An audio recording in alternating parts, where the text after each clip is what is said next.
Alright guys, here's the follow-up video to my reloading montage that I had created.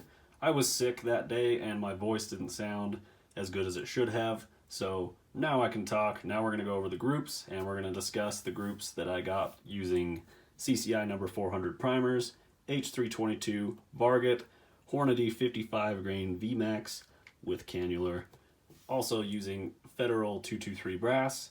The flash holes have been deburred, and it's taken my normal brass prep, full length resizing, and all that good stuff. Chamfered and deburred neck, tumbled, dry tumbled. Here is one of the completed rounds. This one failed to fire. I believe there's an issue with the shoulder on this one. Wasn't allowing it to go all the way into the chamber for some reason. Seemed to be getting stuck, but here's a complete round for reference. One of the groups that I shot is a 4-shot group, clearly because I still have one. So let's check them out. Let's dig into it. Okay, quick backstory. My first firearms video that I uploaded to YouTube was my Palmetto State Armory 18-inch stainless steel accuracy test. I went out and tried a bunch of different factory ammunition. This is before I was reloading. I was fascinated by the results that I got just by shooting different ammo. One of the worst ammunition bullet choices that I could make was picking a 55 grain bullet. Now, my gun shot them terribly across all these groups, and I don't know if it was the twist rate and the bullet design or just poorly made, fast manufacture ammo. So let's take a look at some of the groups that I got from that day. Now these were shot a while ago, so my accuracy has probably picked up a bit, but I also shot a few sub-MOA groups this day, so I knew that I could at least shoot. 55 grain, big spreads. I honestly think that's more luck than shooting better than these, because I'm having the same rest, I'm shooting the same, shooting all these. Terrible, moderate, terrible, decent. That was PMC 55 grain. American Eagle 55 grain. Horrible, horrible, terrible. Wolf Gold 55 grain, full metal jacket. Mediocre at best. Not great. That looked good. Terrible. So when I was at the store, I was actually going to buy 50 grain Hornady Vmax. At one point, I had bought 50 grain Nosler varmint bullets, and I made a series on that. Pretty interesting. These shot decent, and the Hornady 50 grain Vmax factory loaded ammunition shot really well out of my gun. So I wanted to see if I could get 55 grain ammunition to shoot out of my gun. I was basically setting myself up to fail to see if I would. So let's take a look at these groups. I think it's really interesting the outcome that I got.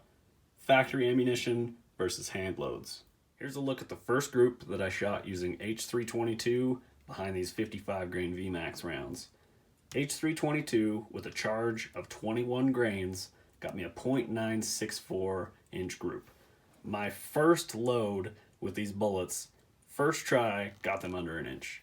5-shot group, they're grouping pretty well, and I think that looks awesome. For a 55 grain bullet that I was shooting consistently over 2 inches across 4 or 5 different brands that I had tried, I'm very impressed that the first ones that I try, just with good quality control, you can increase your accuracy so much as long as you pay attention to what you're doing. This is a huge positive for hand loading. Here's the second charge that I shot using H322. This time I bumped it up a full grain to 22 grains, and it still shot a 5-shot group into .935 inches. They're still grouping excellent, and they're still outperforming the factory ones by a long shot, cutting the group sizes by more than half.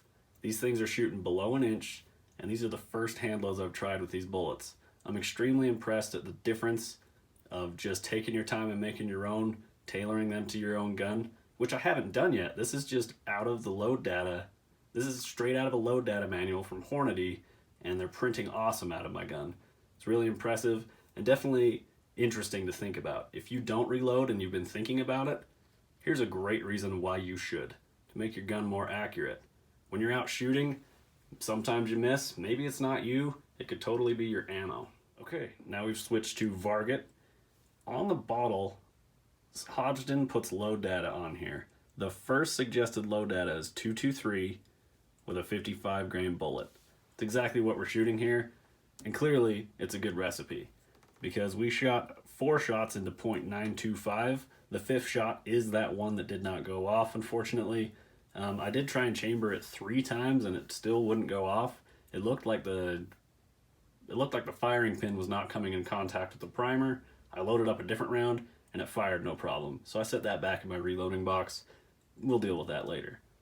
But .925, grouping really well using the CCI number 400 primer, and that's exactly what I used on all of these groups.